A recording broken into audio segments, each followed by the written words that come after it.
अस्सलामु अलैकुम नाज़रीन आज 28 फरवरी बरोज़ जुम्मा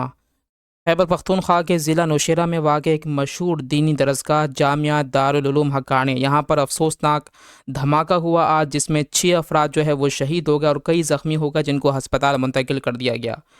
इस धमाके के फौरी बाद केपी की हुकूमत ने फौरी तौर पर तमाम ज़िले में एमरजेंसी नाफिज कर दी तमाम हस्पतालों के अंदर, और ज़ख्मियों को फौरी तौर पर हस्पताल मुंतकिल कर दिया। अच्छा, इस धमाके के अंदर JUI के जो है रहनुमा वो भी शहीद हो चुके हैं, जिनका नाम मौलाना हमीदुल हक हक्कानी साहब है, जो कि जामिया दारुल उलूम हक्कानिया के मोहतमिम भी रह चुके हैं, और इस वक्त भी वो मोहतमिम थे, जो कि अब इस धमाके के नतीजे में शहीद हो चुके हैं।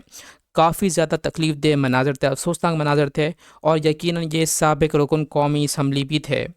अच्छा, इस धमाके के नतीजे में अब तक किसी ग्रुप ने ज़िम्मेदारी कबूल नहीं की, लेकिन फ़िलहाल इसका ज़िम्मेदार दाइश को ठहराया जा रहा है कि दाइश ही ने ये धमाका किया है। वीडियो अगर अच्छी लगी हो तो उसको शेयर करें, चैनल को सब्सक्राइब करके बेल नोटिफिकेशन को लाजमी ऑन कीजिएगा।